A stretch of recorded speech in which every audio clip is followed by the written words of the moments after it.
Senhor, obrigado, Pai, porque o Senhor é bom, Pai, seu amor dura para sempre. Obrigado pela oportunidade de estar na Tua casa, Senhor, te adorando, Senhor, e exaltando o Seu nome, Senhor.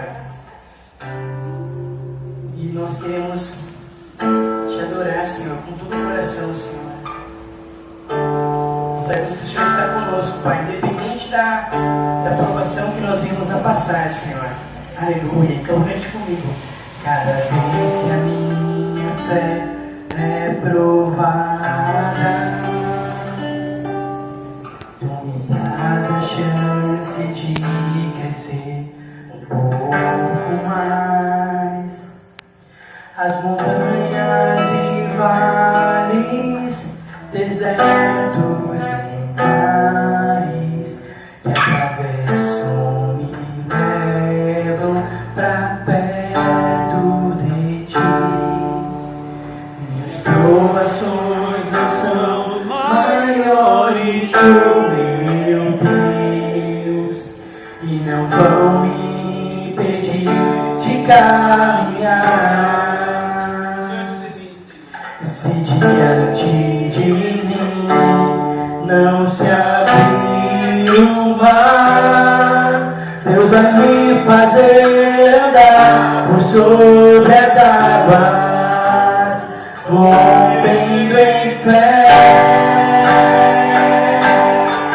Minha vida se revestirá do Teu poder, rompendo em fé. Com ousadia vou mover o sobrenatural. Vou lutar e vencer, vou plantar e colher. A cada dia vou viver, rompendo em fé. Cada vez que a minha fé é provada, Tu me dás a chance de crescer um pouco mais. As montanhas e vales, desertos e mares que atravesso me levam pra perto de Ti. Minhas provações não são maiores que o meu Deus e não vão me impedir de caminhar. Se diante de mim não se abrir o mar, Deus vai me fazer andar por sobre as águas, rompendo em fé. Minha vida se revestirá do Teu poder, rompendo em fé. Com ousadia vou mover o sobrenatural. Vou lutar e vencer, vou cantar e colher. A cada dia vou viver, rompendo em fé, rompendo em fé. Minha vida se revestirá do Teu poder, rompendo em fé. Com ousadia vou mover o sobrenatural. Vou lutar e vencer, vou cantar e colher. A cada dia vou viver, rompendo em fé. A cada dia vou viver, rompendo em fé. A cada dia vou viver, rompendo em fé. Dê uma salva de palmas ao nome de Jesus, amém? Glória a Deus, aleluia. Aleluia, Jesus, glória a Deus. Aleluia. Vamos, eu quero agradecer a Deus aí que você nos pode se aceitar. pela oportunidade de estar aqui hoje, amém? Quero agradecer a Deus pela vida da pastora Érica, amém? Pastor Fernando e pelos irmãos, amém? Pela alegria em me receber e pela alegria de estarmos juntos, amém? Para adorar o Senhor. Agradecer a Deus pela criatividade do pastor Fernando, que eu esqueci um detalhezinho ali do tripé que eu queria gravar a pregação, mas ele teve a ideia de deixar de uma forma que pudesse dar certo, né? Vamos ver no final, né? Mas, irmãos, tenho uma palavra para compartilhar com os irmãos hoje, amém? Eu quero convidar você a profetizar a vida do seu irmão. Olhe para alguém agora que está sentado próximo a você e fale: irmão, nesta noite, o Senhor vai falar com você através da palavra de Deus. O Espírito Santo vai te levantar e vai te colocar de pé para guerrear e ser um vitorioso em nome do Senhor Jesus. Dê uma salva de palmas bem forte ao único que é digno de receber toda a glória, toda a honra, aleluia, todo louvor e adoração. Jesus, nós te amamos, Jesus, nós te adoramos, nós glorificamos o teu nome, Jesus, porque o Senhor é o único digno, Pai, de receber toda a glória, Jesus, toda a honra, Jesus, todo louvor e tua adoração. Por isso nós queremos, ó Pai, estar na tua presença com cânticos de alegria, Pai, com ações de graça, Senhor, com agradecimento, com súplica, Senhor, porque sabemos que quando nós nos reunimos em teu nome, Pai, o Senhor se faz presente, Pai. E a tua palavra diz: o Senhor não vem aqui só para passear. A tua palavra diz: o Senhor faz presente para atender a oração daquele que está naquele lugar, Pai. E por isso nós sabemos, ó Pai, que nós estamos aqui não porque merecemos, mas porque precisamos da tua graça, Senhor. Porque o Senhor nos escolheu hoje pela sua abundante graça, Pai. E abençoa a vida de cada um que está assistindo essa palavra porventura através da gravação no YouTube. Abençoa a vida de cada um, Senhor. Cada um receba a sua porção. Em nome do Senhor Jesus. Amém, amém e amém. Glória a Deus. Aleluia. Irmãos, tenho uma palavra para compartilhar com os irmãos hoje. Eu quero convidar você a Bíblia em 2 Coríntios capítulo 10, versículo 3. Aleluia. 2 Coríntios capítulo 10, versículo 3. Irmãos, e o título da mensagem de hoje que eu coloquei, os irmãos já viram ali no cartaz, e acredito eu, que é a armadura de Deus. Amém? E todos nós, quando vamos trabalhar, nós vamos trabalhar vestidos, não é verdade? Ninguém vai trabalhar sem estar com uma roupa adequada. Mas nós sabemos que determinadas empresas ou profissões exigem um uniforme, né, para você trabalhar. Tem empresa que, se você estiver faltando isso no uniforme, você tem que voltar para casa, porque você está sem o uniforme adequado. E a palavra do Senhor nos diz que nós temos também uma armadura. E nós, sem a nossa armadura, também não estamos preparados para a guerra. Assim como nós, no nosso trabalho, o médico tem que usar o jaleco branco, o policial tem que usar uma farda. Diversas profissões têm uma roupa determinada que te caracteriza como aquela profissão. Você olha e você sabe que é um médico, não é verdade? Um exemplo, eu estou vindo aqui pregar. Tem igrejas que nós sabemos que tem um outro perfil mais jovem, que prega, né, de camisa polo e calça jeans. Não é errado. Mas é aquele perfil da igreja. Todo mundo sabe que está na igreja. Mas quando você vem numa igreja pentecostal ou em uma igreja mais tradicional, você espera vir pelo menos um pastor com a roupa social, não é verdade? E aí você sabe, aquele é o pastor ou é o obreiro, né? Alguém, né, que vem na casa do Senhor. E na vida espiritual a mesma coisa. Nós precisamos estar revestidos na armadura de Deus. Amém? Glória a Deus. Glória a Deus. Então, irmãos, em 2 Coríntios capítulo 10, versículo 3, está escrito assim: porque andando na carne, não militamos segundo a carne. Olha que interessante isso. Então ele está dizendo: nós estamos em um corpo mortal, nós somos seres humanos, né? Mas nós não lutamos de uma forma natural apenas. Nós temos que trabalhar, temos que dormir, temos que descansar, temos que nos alimentar e ir ao banheiro. Mas ele está dizendo que espiritualmente a nossa guerra, nós vencemos ela espiritualmente. Amém? Amém. Glória a Deus. Glória a Deus. Versículo 4. Porque as armas da nossa milícia não são carnais, mas sim poderosas em Deus para a destruição das fortalezas. Então olha que interessante, ele continua aí dizendo que as nossas armas não são carnais. Porque nós temos armas da carne e armas do Espírito. E ele fala, não, peraí, as nossas armas não são carnais, elas são poderosas em Deus para destruir fortalezas. E ele continua aqui falando, destruindo todos os argumentos e toda altivez que se levanta contra o conhecimento de Deus e levando cativo todo o entendimento, obediência de Cristo. Então olha que interessante, irmãos. E coincidentemente hoje eu coloquei uma mensagem na comunidade do WhatsApp, e todos os dias eu compartilho uma palavra sobre a armadura. E nem foi proposital. Mas o que acontece, irmãos? Deus espera que nós estejamos vestidos com a armadura de Deus. E nós precisamos também. Só que nós precisamos entender o que é essa armadura de Deus, o que ela representa. E no final eu vou trazer algo ainda mais profundo para os irmãos, que vai além da armadura, amém?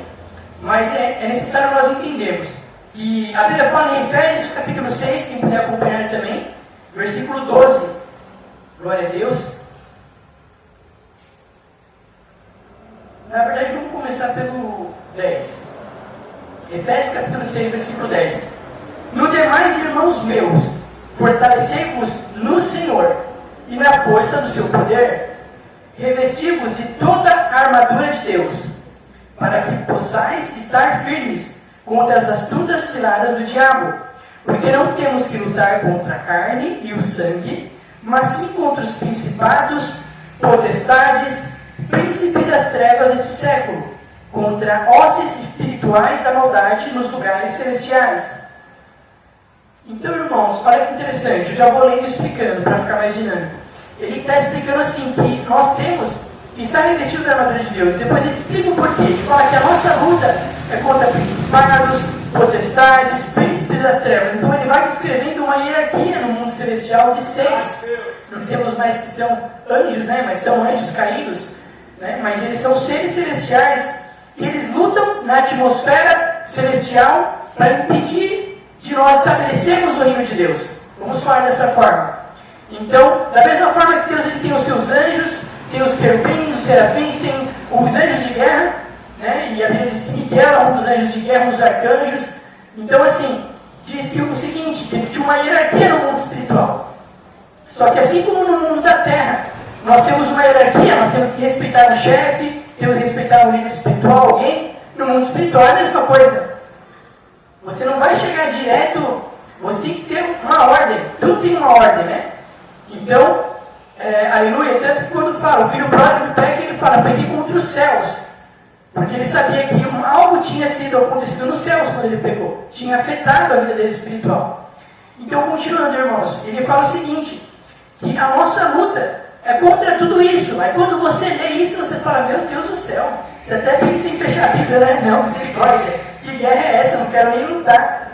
Então, quando nós falamos de guerra espiritual, nós ficamos com medo. Eu estou dizendo nós, tá? Não generalizando, só para ficar de uma forma mais leve, assim. Muitos cristãos, vamos dizer assim, hoje é guerra, né? A gente ouve falar de guerras todos os dias na televisão, nos jornais, noticiários, e guerra não é uma coisa boa. A gente não encara a guerra, porque guerra tem muitas perdas, muitas coisas ruins. Só que nós entendemos um princípio que fala, né? Crente que não luta não tem vitória, né? Não há vitória sem guerra. Então, para que nós sejamos vencedores, nós precisamos passar por uma guerra. Não tem como pular etapa. Tem aquele filme do clique, lembra? Olha aqui o controlinho. Ele apertava um botão, aí pulava a briga. Apertava um botão e ia pulando partes da vida dele chata. E quando chegava no final, ele já tinha morrido. Então não tem como você pular etapas na vida. A gente tem que passar por situações. Mas olha que interessante o que ele continua falando. Então, primeiro ele descreve o mundo espiritual. Só que uma coisa que eu aprendi com o pastor, que ele fala assim, a palavra de Deus, ela nunca traz um problema sem trazer uma solução. Então, ele traz um problema, ó, está tendo uma situação assim, traz uma solução. É como matemática. Tem um problema e tem uma solução. Então, ele diz o seguinte, olha só, portanto, tomai toda a armadura de Deus, no versículo 13, para que possais resistir no dia mau, e havendo feito tudo, ficar firmes. Então, o apóstolo Paulo já sabia que tem o dia bom. O dia bom é fácil, né? Você acorda, dá tudo certo, mas tem o dia mau. Então ele fala para você insistir no dia bom? Não, ele fala para você insistir no dia mal. Porque ele sabe que o dia mal chega para todos nós. E quando chegar o dia mal, nós temos que estar preparados. Por isso, às vezes você vem para a igreja e você fala assim, não, glória a Deus, está falando disso, daquilo, mas eu não estou passando por nada disso, né? Eu estou bem. Uma vez eu mandei uma mensagem para uma pessoa no WhatsApp, foi muito engraçado, que eu mandava uma mensagem, agora eu estou mandando na comunidade, para uns 5 pessoas no máximo, eu mando no particular. Aí, eu mandava antes no particular de todo mundo. Aí uma pessoa falou assim, por que você está mandando essa mensagem para mim? Falando que Deus vai mudar minha vida. Minha vida já está bem, eu já estou abençoado. Eu já estou isso aqui, começou a escrever a história dele. Eu falei, irmão, essa mensagem veio para todo mundo. Se tivesse uma coisa para falar particular para você, eu ia falar, Deus mandou te falar, mas não é esse o caso. Então você vê que o que acontece tem um dia mal. Então essa pessoa não entendeu que talvez essa mensagem não era para ela, mas ia ser para ela em algum dia, ou para alguém. Então olha só, continuando aqui. Então ele começa a falar, vai chegar o dia mal. E quando chegar o dia mal, eu quero que você esteja preparado. E o que o apóstolo Paulo diz? Ele fala o seguinte, versículo 14, esteja, pois, firme, tendo cingido o seu lombo com a verdade. Então o que é o lombo? Ele está falando aqui da cintura. Ele fala, use o cinturão da verdade, uma tradução mais atualizada, que a minha é Almeida, eu não lembro um pouquinho a versão aqui. Deixa eu pegar aqui para ver para os irmãos. Aleluia. Eu acho que a minha é revista atualizada, mas é uma versão um pouco mais antiga. A Corrigida Fiel.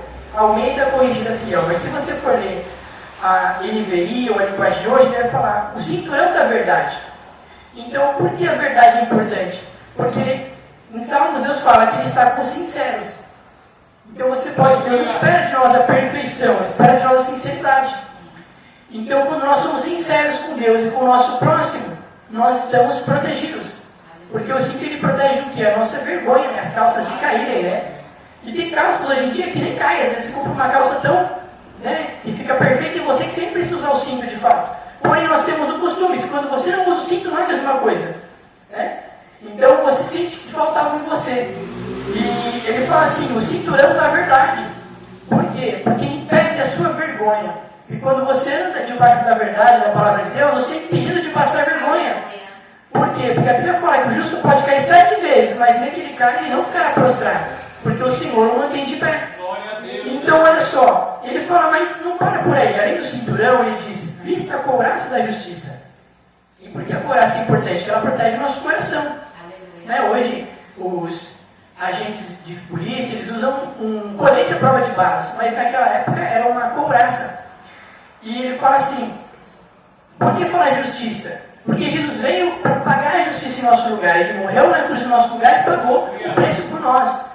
Em 2 Coríntios capítulo 5, versículo 21, ele fala, aquele que não conheceu o pecado, fez-se pecado por nós, para que nós fôssemos feitos a justiça de Deus, em Cristo Jesus. Então, olha que interessante, ele diz o seguinte, aquele que não conheceu o pecado, quem nunca conheceu o pecado? Jesus, ele nunca fez nada de errado. Ele não apenas recebeu o pecado em nosso lugar, né, como mostra ali na crucificação, quem já assistiu o filme Paixão de Cristo, o céu escureceu, até o pastor cantou esse louvor, né, o céu escureceu. Então, mas ele não apenas recebeu o pecado, ele se tornou o pecado. Está escrito isso na Bíblia, não estou inventando. Para quê? Para que nós fôssemos feitos à justiça. Olha que bênção isso, irmãos. Então, nós podemos pedir perdão para Deus, entender que Deus ele nos perdoa. Isso é maravilhoso. Porque nós somos salvos pela graça mediante a fé, não é pelas nossas obras. Não é porque eu estou aqui pregando, não é porque eu estou aqui tocando, não é porque você está aqui hoje que você ganhou mais um ponto com Deus. Mas é porque, aleluia, por causa da justiça de Deus em Cristo Jesus. E nós precisamos colocar essa couraça. Quando o diabo ele vem falar alguma coisa contra você, ele vem dar aquele golpe no peito, igual o Superman, né? Toma um monte de tiro assim, cai no chão. Por quê? Porque você está vestido com a couraça. Você não sente nada, porque o sangue de Jesus está sobre a sua vida. Então, por mais que venha acusação, venha palavras contra você, o seu coração está protegido, as suas emoções estão protegidas no Senhor. Amém? Então é importante nós termos essa convicção que Jesus morreu por nós na cruz, essa é a essência do Evangelho. Mas continuando, olha só, ele fala assim, calçados os pés na preparação do Evangelho da paz. Então, o que é o Evangelho da paz? Nós estarmos preparados para fazer a vontade de Deus ou testemunhar de Deus, falar sobre Cristo em qualquer momento. E não é apenas falar de Cristo e pregar, mas ser a mensagem viva de Cristo onde nós formos. Então, estar com as botas do Evangelho, você está calçado. Se a gente anda descalço ou com um calçado que é de baixa qualidade, eu andei uma vez com um tênis que a sola dele era muito ruim, comecei a ficar com uma dor no pé que não passava de jeito nenhum. Até eu comprar um tênis novo, tive que comprar 2 tênis novos, não foi tênis caro normal, foi um tênis em conta, mas que ele atendia a minha necessidade, ele era confortável, e é um desses que eu estou usando agora. E o que acontece? Esse tênis, ele possibilitou que o meu pé ficasse descansado novamente, porque você não aguenta nem ficar de pé com o seu pé está doendo. Quem quiser sentir dor nos pés? É horrível. Então o que acontece? Se nós não estivermos preparados com o Evangelho, nós não conseguimos caminhar.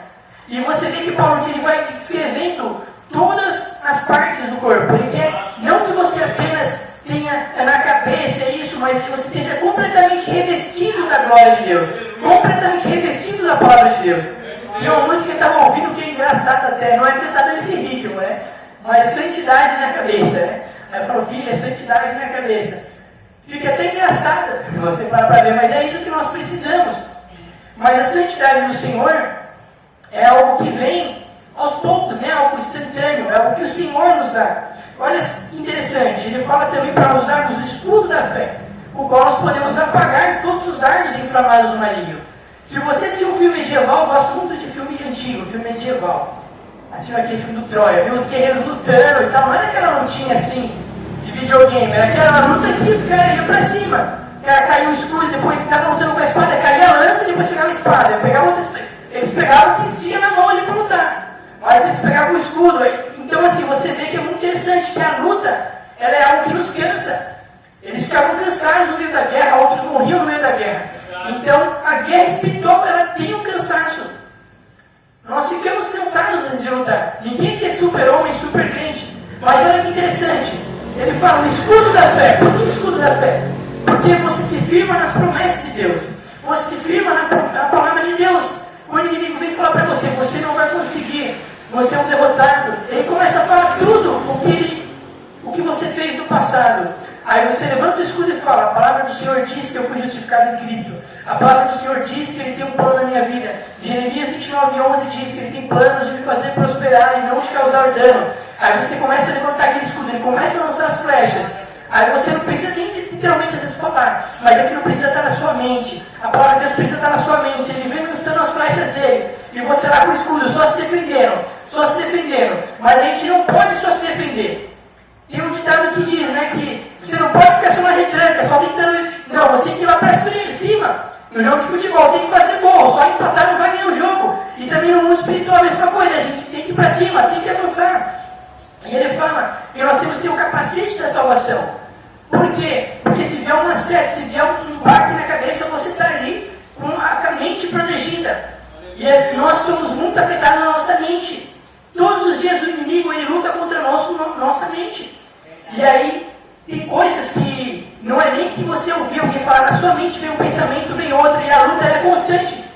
Então a primeira guerra que nós lutamos é contra nós mesmos e contra o inimigo, na nossa mente.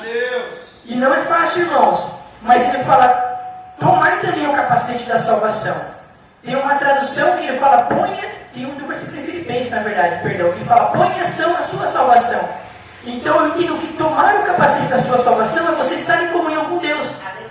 Por quê? Porque a salvação, em João capítulo 17, versículo 3, ele fala, e a vida eterna é esta, que conheçam a ti, que és o único Deus vivo, e Jesus Cristo que enviaste ao mundo.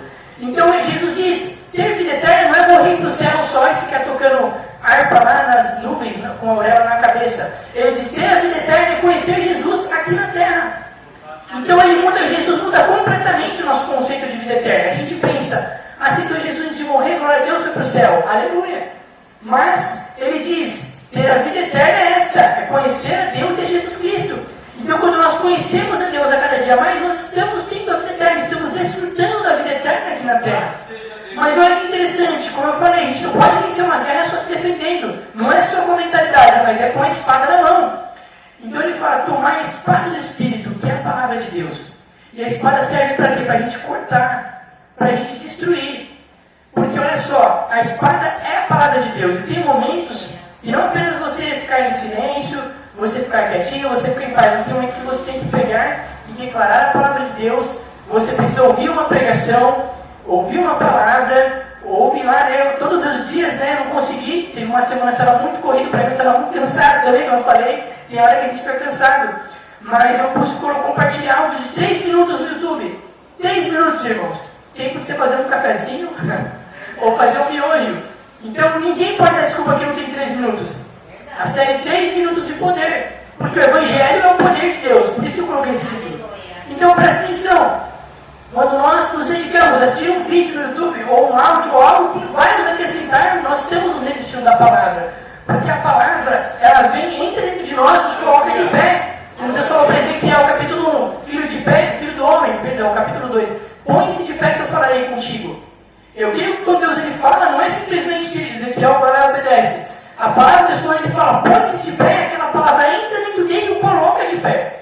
Quantos já sentiram isso? Você está no culto, você está desanimado, você está mais ou menos, não sei o que, aleluia, glória a Deus, eu estou aqui no culto, vai que saco, eu queria estar em casa, né, assistindo a novela, eu queria estar em casa dormindo, eu queria estar lavando a louça. Você está pensando o que você tem que fazer. Aí de repente aquela palavra ela começa a entrar em você, aí você, no meio do culto pro final você está de pé. Aí você fala, Senhor, que negócio bom, que coisa boa estar na tua presença. Estou você falando assim do jeito natural, meus irmãos. Porque nós somos seres humanos, a gente olha e a gente fala, estou cansado, estou isso, aquilo.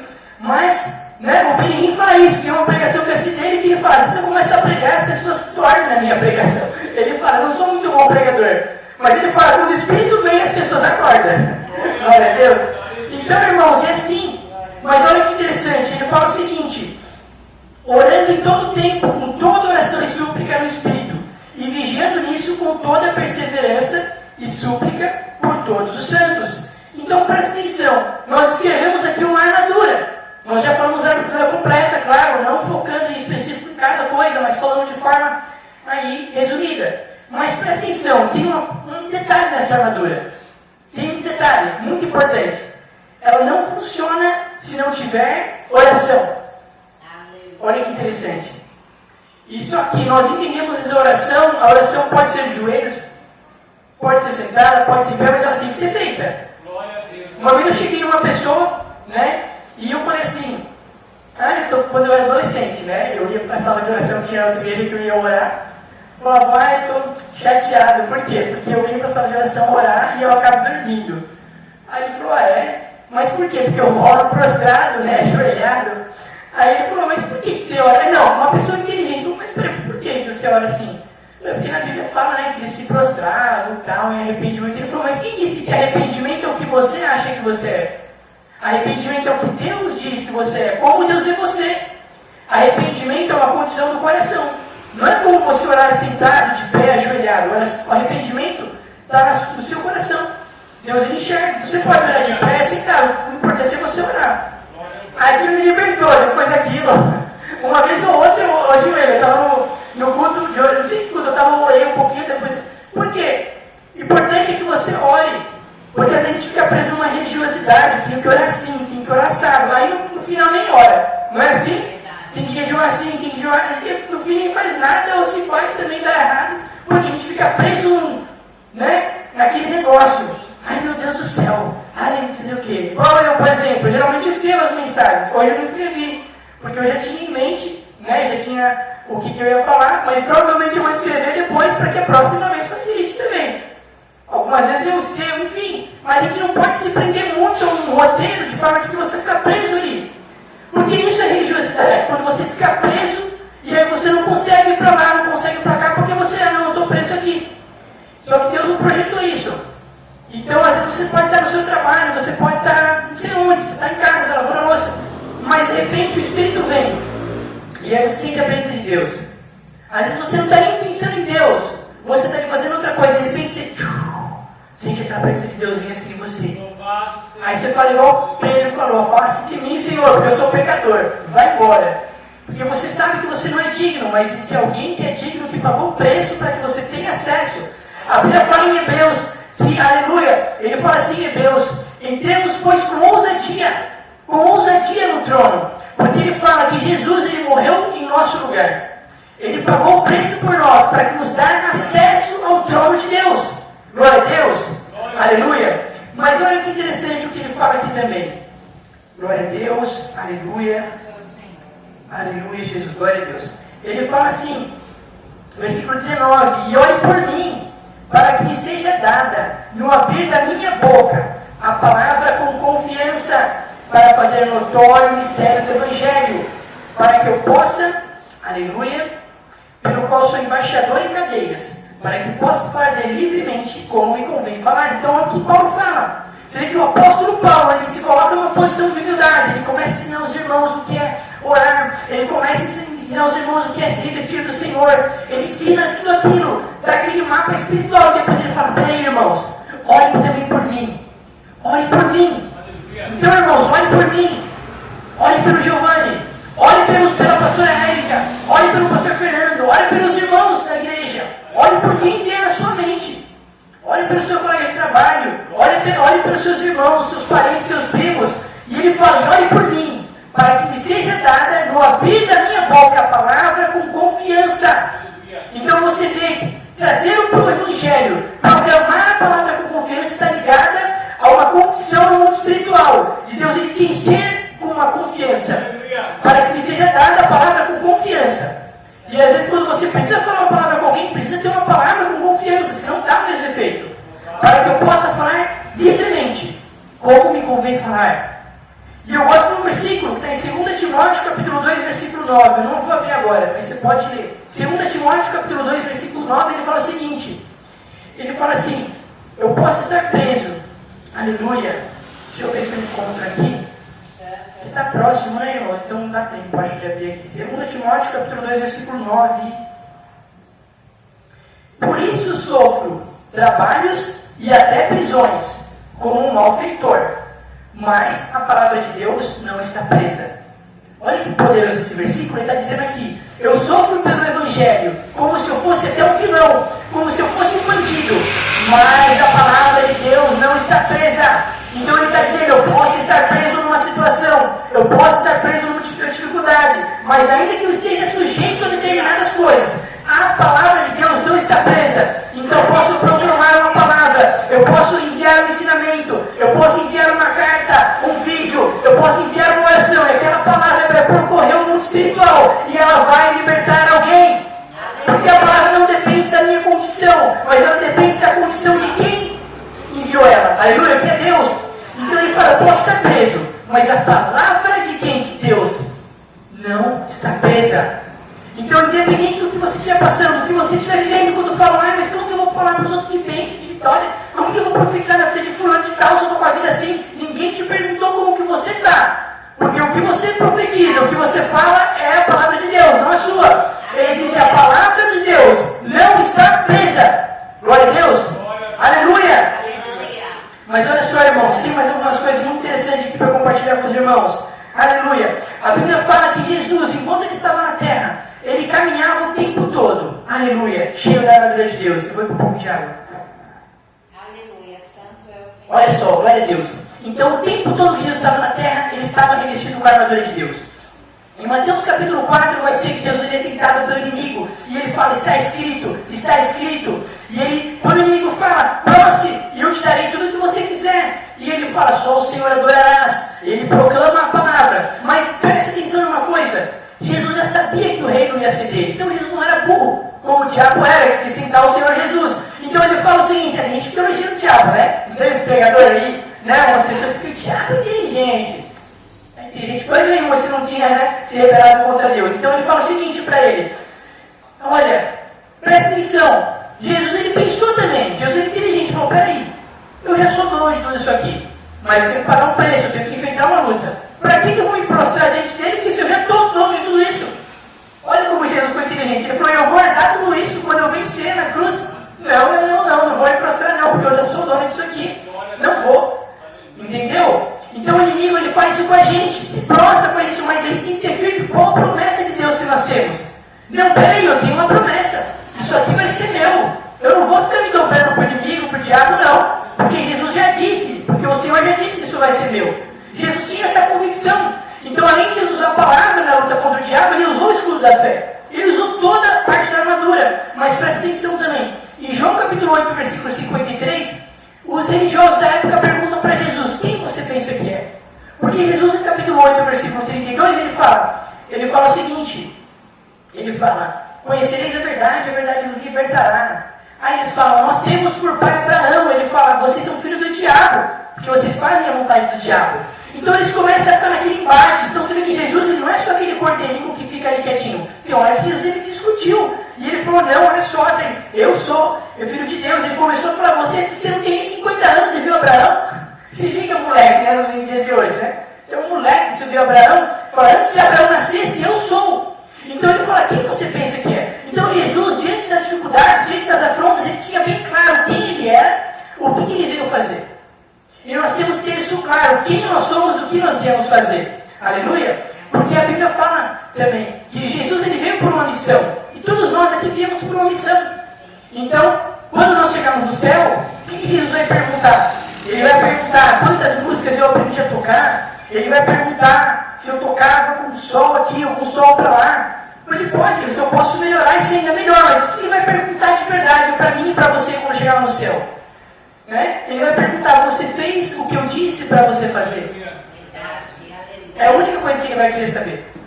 Aí você vai falar, Senhor, o que eu... A Bíblia, irmãos, é o manual. Então nós sabemos, não preciso ficar explicando aqui para vocês o beabá, amém? Que nós sabemos pelo menos o básico da Bíblia. 10 mandamentos, o que não pode fazer, Mateus capítulo 5, né? O Sermão do Monte, né? Então a Bíblia tem muitos ensinamentos. Então a Bíblia é o ABC, ela vai dizer, amar o próximo, perdoar um monte de coisas.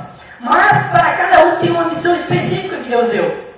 E aí Deus vai perguntar, você fez? Você cumpriu a minha palavra? Não precisa nem falar, com todo respeito aqui de cumprir a palavra. Peço desculpa até para os irmãos, mas eu preciso que você fale, porque nós já sabemos aqui, todos nós somos cristãos, nós vivemos em um país cristão, até Paulo fala em Romanos, que aquele que não ele é judeu, quando ele pratica a lei, ele é como se fosse um judeu, porque ele está praticando a palavra.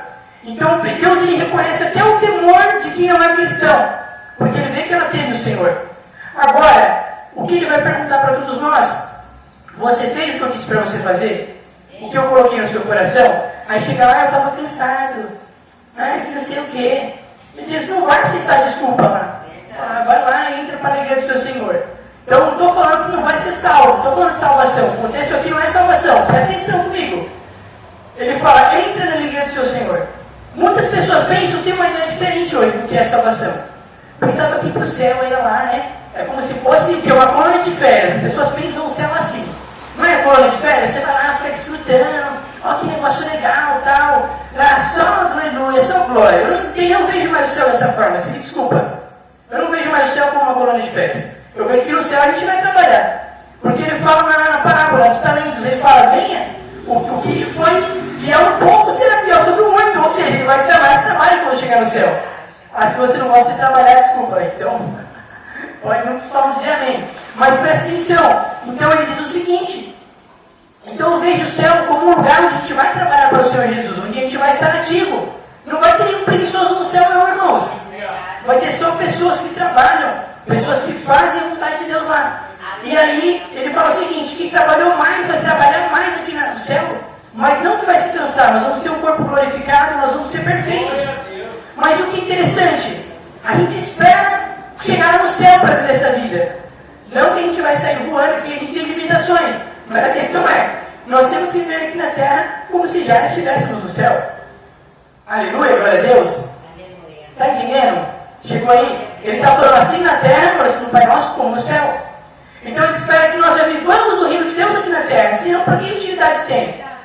Quando ele falou assim, alguns dizem que eu expulso o demônio, né? Pelos demônios, Jesus falou. Mas se eu expulso o diabo aqui, o reino de Deus já chegou até vocês. Por quê? Ele está querendo dizer, se eu estou trazendo um governo de autoridade, se os demônios estão se rebelando contra mim, quer dizer que o reino de Deus já chegou. Porque o reino de Deus, ele traz um incômodo nas trevas. Ele traz um incômodo. As pessoas ficam incomodadas com a sua presença, ficam incomodadas com a presença do Senhor, ele gera um incômodo. Por isso que Jesus fala, eu vim para colocar os pais, vim trazer a guerra, não vim trazer a paz, mas a espada. É bíblico isso tudo, você pode pesquisar. Mas olha que interessante. Em Abacuque, capítulo 3, versículo 4, traz um detalhe muito interessante aqui. Aleluia, glória a Deus. Abacuque, capítulo 3, versículo 4, livro do profeta Abacuque, que é profeta menor, não porque ele é menos importante, mas porque o livro é menor. Amém? Olha só. Quantos estão entendendo a mensagem? Amém? Amém. Glória a Deus. Olha o que está escrito. E o resplendor se fez como a luz. Raios brilhantes saíam da sua mão. E ali estava o esconderijo da sua força. Então olha que interessante. Você tem que ler, né? Não só um versículo. Claro que quando a gente está pregando aqui, a gente acaba tendo que ler só um versículo para dar tempo de explicar a mensagem. Mas você pode ler de novo depois. Mas os profetas, muitas vezes, em orações, em versículos, eles estão descrevendo algo que vai acontecer lá na frente. Então ele fala que na sua mão saíam raios, e nele estava escondida a força do seu poder. Eu aprendi isso, realmente acredito que isso é verdade, que essa mão que tem raios se soltam, é como Jesus estava na cruz. Quando ele foi pregado na cruz, o que a Bíblia diz? Que raios saíam da sua mão. Ou seja, que dentro dele estava escondido toda a sua força. Então, quando ele foi pregado na cruz, quando ele foi ali, ele estava, o poder dele, todo o poder de Deus estava se saindo, aleluia, sendo derramado sobre a terra. Foi o ápice do amor de Deus à cruz. Presta atenção, presta atenção que está chegando ao fim da mensagem. Agora, uma parte que é muito importante nós entendermos. Aleluia. Como eu falei aqui para os irmãos, Jesus o tempo todo, ele estava na terra vestido com armadura. Ele estava vestido com armadura, mas eu falei hoje na comunidade no WhatsApp sobre armadura versus essência. Presta atenção. Tem lutas que nós temos que lutar com a armadura. Mas olha só, existe um momento que nós temos que tirar a armadura. Glória a Deus. Aleluia. Calma aí, que olha que vai ficar interessante agora o negócio. Quando nós fazemos algo que nós achamos que estamos certos, a gente briga na hora, a gente vai para cima e reclama com alguém, fica nervoso, mas a gente entende que está errado. Aí Deus fala, peraí, não é só aquilo que você tem que fazer, não é só uma coisa simples. Aí você tem que voltar lá e falar, não, desculpa, eu me exaltei, me desculpa. Aí você está tirando a armadura. Tem momentos que a armadura não importa. Você precisa se despir da armadura, o que só importa é o que está aqui no coração, a essência. É quando você luta sem armadura que você destrói o inimigo também. Essa é a parte mais forte da luta. Vamos dar um especial no inimigo, falando na linguagem aqui de videogame. Por quê? Você não tem como o inimigo te derrotar. Quando você mostra ele o que está no seu coração. E é o que acontece. Quando você perdoa alguém também. É uma coisa que você não faz com espada. É uma coisa que você não faz com escudo. Você faz com o coração. Aleluia, glória a Deus. E isso destrói o inimigo. É uma das armas mais poderosas. É pedir perdão e perdoar. As duas maiores armas que nós temos. Preste atenção, irmãos. Então, irmãos, quando a gente chega nesse nível, Jesus chegou no mais alto nível de batalha. Quando ele estava lá na cruz, ele lutou como? Sem roupa, sem nada. Ele lutou sem armadura. Entendeu agora? Sim. Na cruz ele lutou sem armadura. E a Bíblia fala, né? Colossenses capítulo 3, versículo 15, eu falo isso em todas as pregações, né? Parece que eu uso direto. Que fala, né, que ele despiu os principados e potestades na cruz. Então, para ele despir o inimigo, ele tinha que estar despido. Então, ele lutou sem armadura na cruz. Ele lutou despido, nu, pelado, sem nada. E aí que ele derrotou o inimigo. E a Bíblia fala em Colossenses capítulo 3, versículo 15, que ele fala assim, que ele despiu o inimigo. Ele fala que ele despojando os principados e potestades. Então, o que é despojar? Despojar é quando roubam tudo que a pessoa tem, inclusive a roupa, é isso mesmo, 3 versículo 15. Vou fazer uma ilustração rápida aqui para você entender o que é despojar, na linguagem de hoje, tá? Se um ladrão chega com a arma e aponta e fala, me passa tudo. Aí você vai dar o celular, dá a bolsa, aí ele fala, não, eu disse tudo. Aí você pega, dá a carteira, dá mais uma coisa, eu disse tudo. Tira a roupa e você vai ficar sem nada. Eu estou roubando tudo que você tem. Você está entendendo, irmão? Isso é despojar, você tira tudo. Tudo. E Jesus, ele se despiu de tudo. Mas também ele tirou tudo do inimigo. Ele despojou, ou seja, ele deixou o inimigo sem roupa. Né? Envergonhado, uma pessoa nua, uma pessoa envergonhada. Então ele tirou tudo que o inimigo tinha, todo o poder do inimigo na cruz. Ele despojou, em Colossenses capítulo 3, versículo 15. E aí ele falou, agora eu tirei todo o poder, toda a autoridade eu tirei da mão do inimigo, eu entrego para a minha igreja. Aleluia. Mateus capítulo 28, versículo 19 ao 20, ele fala, todo o poder e toda a autoridade foram me dadas no céu e na terra. Agora vão. Então presta atenção, irmãos. Então, existem momentos que nós lutamos com a armadura, mas tem momentos na guerra, quando nós tiramos a armadura, aí o inimigo, ele sabe, aí ele não pode mais te vencer. Quando nós nos achegamos a Deus, a Bíblia fala que ele concede graça aos humildes. Em 1 Pedro está escrito isso. Ele resiste aos soberbos, mas concede graça aos humildes. E nós só conseguimos acessar a graça de Deus com humildade. Então imagina uma pessoa, ela está ali avançando, e você não consegue, como se algo estivesse te resistindo. E é Deus ele te resistindo. Tem uma coisa que a gente fala muito também, que é o seguinte: se o diabo estiver lutando contra você, você pode repreender ele. Se for um ser humano, você pode lutar contra ele judicialmente ou de outra forma. Mas se for o próprio Deus, não tem o que você fazer. Não tem o que você fazer. Então ele fala assim, ele resiste aos soberbos. Então quando nós estamos com soberbo, com orgulho, nós tentamos fazer aquilo, não anda, aquilo não vai para frente. E o próprio Deus nos resiste, ele coloca a mão e fala, você não vai avançar, você não vai. Mas quando você chega com humildade, quando você chega despido da sua armadura diante de Deus, a armadura é para lutar contra o inimigo, mas diante de Deus você chega sem armadura, você tira tudo e você fala, Senhor, eu estou aqui, e eu preciso do Senhor. Me ajuda, Senhor, a vencer a situação. Me ensina, Senhor, me dá uma estratégia, me dá entendimento. Me ajuda, Deus, ele começa quando você menos esperar. Às vezes vai ser antes da batalha, às vezes vai ser durante a batalha. Deus vai falar, faz isso, é só você fazer isso, poxa. É tão simples. E aí você faz, pela misericórdia do Senhor você é vitorioso. Por quê? Porque você está lutando com armas espirituais.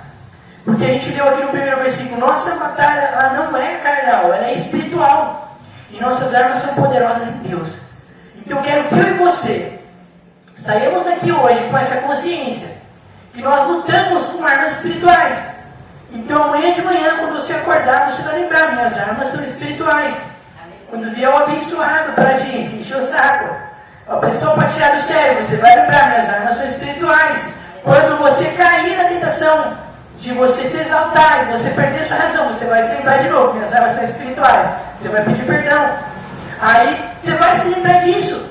Então as nossas atitudes têm que ser atitudes espirituais. Atitudes espirituais não são atitudes místicas de espiritual. A gente pensa em algo assim, né? De outro mundo, né? A gente fala espiritual, né? O mundo espiritual. A gente começa a pensar no portal a se abrindo aqui. Nós vamos falar a verdade. Só que a gente sabe que o mundo espiritual ele existe de fato. E existem muitas coisas acontecendo enquanto nós estamos aqui. Parece que é só uma pregação, só uma palavra, mas o mundo espiritual está sendo afetado por essas palavras. Existe uma guerra semântica, uma guerra de palavras no mundo espiritual. Então nós estamos falando palavras, essas palavras são a palavra de Deus, está lutando contra as palavras do inimigo na nossa mente. Existe uma guerra de fato acontecendo no mundo espiritual. Mas a guerra espiritual não se ganha apenas através da oração, se ganha também através da oração, do louvor, mas se ganha às vezes através de atitudes práticas. Às vezes é algo simples, Deus vai falar para mim, para você fazer. Quando nós fazemos aquilo, começa a girar assim de novo as engrenagens, começa a rodar e você começa a vencer de novo. São coisas simples, irmãos. Então, nós vamos cantar mais um louvor. Pode cantar o louvor agora direto, pastor? E vamos depois já passar para o pastor, mas eu quero que nós saímos daqui, aleluia, felizes, porque o Senhor está conosco. E esse louvor fala isso. Perto o Senhor está de nós. E por isso nós podemos adorá-lo. Por isso nós podemos vencer. Porque nós sabemos que a nossa guerra não é contra carne e sangue. Então o que o inimigo faz? Ele faz o seguinte, deixa eu pegar o violão aqui. Ele engana a gente. Eu vou até colocar uma série sobre isso. Não deixe o diabo te enganar. Porque é o seguinte, irmãos, que a gente fica pensando que é contra aquela pessoa, contra aquele abençoado ali. E a gente pega e fica estressado, fica com raiva. Só que nós somos seres humanos. Em algum momento a gente vai se cansar, tá? Vai acontecer, tá tudo bem, mas é o seguinte, quando a gente recuperar a consciência espiritual, que é o entendimento do que realmente está acontecendo, Deus exige de nós uma postura diferente. Amém? Então, irmãos, aleluia.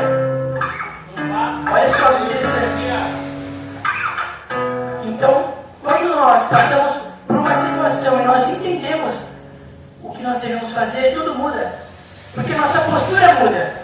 Então, quando a gente for entrar em batalha, quando a gente for ter uma atitude, a gente quebra. Por quê? Porque a gente está entrando com armas espirituais. Tem ter atitudes que são de acordo com a palavra de Deus. Então, que nós possamos louvar, amém, esse louvor aqui. E se você puder se colocar de pé também, amém, em nome de Jesus. Aleluia. Que nós possamos adorar o Senhor, lembrando disso, amém?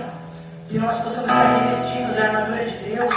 Porque a nossa guerra, aleluia, aleluia, ela não é contra a carne, ela não é contra os seres humanos. Por isso temos bem te pedir, Pai, em nome de Jesus, Senhor, que tudo aquilo, Pai, que tem impedido a gente estar na Tua presença, Senhor, toda raiva, Senhor, toda mágoa, Senhor, o Senhor venha nos limpar, Senhor, venha nos limpar para que possamos estar na Tua presença, Senhor, com cantos de alegria, Senhor, para que nós possamos orar para o nosso próximo, Senhor, com amor, Senhor, e que nós possamos enxergar, Senhor, que nós podemos, ó Pai, enfrentar o inimigo, Pai, às vezes com armadura, Senhor, e às vezes lutando com o nosso coração, Pai, aleluia, Senhor, mas que nós possamos ser como Cristo, Pai, quando chegar a hora certa, Pai, saber a hora de lutar e a hora de se entregar, Senhor, com humildade, Senhor, aleluia, Senhor. Eu pedi, Pai, que o Senhor venha tocar, Pai, em cada um aqui, Pai, que todos nós vamos sair aqui cheios com a Tua graça, Pai, cheios da Tua glória, cheios da Tua presença, Senhor, em nome de Jesus, Senhor, aleluia.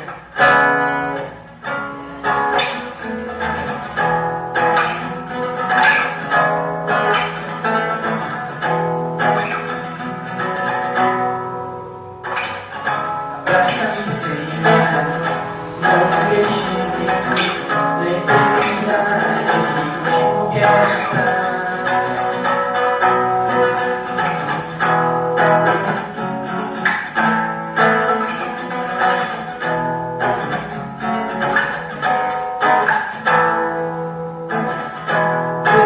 Descanso em Ti, Senhor, dou-te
Senhor, dou-te o meu louvor, preciso do Teu amor. Jesus, tudo és pra mim, minha vida entrego a Ti, pois entregou por mim, Tua graça me alcançou. Jesus, tudo és pra mim, minha vida entrego a Ti, pois entregou por mim, Tua graça me alcançou. Jesus, tudo és pra mim, abraça-me, Senhor, não me deixes ir na eternidade, contigo quero estar. E agora que perto estás, tudo é diferente, tão diferente. sou o mesmo, transformado estou. Contigo quero estar para sempre. Agora que perto estás, tudo é diferente, é tão diferente. Oh Deus, eu sei, não sou o mesmo, transformado estou. Contigo quero estar, contigo quero estar. Perto estás, tudo é diferente, é tão diferente. Oh Deus, eu sei, não sou o mesmo, transformado estou. Contigo quero estar, contigo quero estar. Perto estás, tudo é diferente, tão diferente. Oh Deus, eu sei, não sou o mesmo, transformado estou. Contigo quero estar, para sempre, Senhor. Nós te adoramos, Jesus. Nós te exaltamos, Senhor. Nós te agradecemos, Senhor. Porque o Senhor é o único, Senhor, que é digno, Senhor, de toda glória, Senhor, de toda honra, Senhor, de todo louvor, Pai, em nome de Jesus. Nós te agradecemos, ó Pai, que nós não vamos, Senhor, apenas estar contigo, Pai, quando nós vamos para a glória, Senhor, mas nós queremos a tua glória aqui e agora, Senhor. E nós sabemos, ó Senhor, que como o Senhor está conosco hoje, Pai, a nossa vida é diferente, Senhor. Nós vivemos em novidade de vida, Senhor. E por isso nós podemos sorrir, Senhor. Nós podemos cantar, Senhor. Nós podemos perdoar, Senhor. Nós podemos amar, Senhor. E nós podemos te adorar, Senhor. Porque nós sabemos que o teu evangelho, Pai, faz com que nós sejamos diferentes, Senhor. E nós te agradecemos, Senhor, pela tua palavra, Senhor. E nós te damos toda a glória, Senhor. Toda a honra, Senhor. E todo o louvor e toda a oração. Uma salva de palmas ao nome de Jesus, amém? Aleluia, Jesus, glória a Deus. Aleluia, glória a Deus. Vai ter sua oportunidade em nome do Senhor Jesus. Amém? Glória a Deus. E passo novamente para o pastor Fernando. Em nome de Jesus.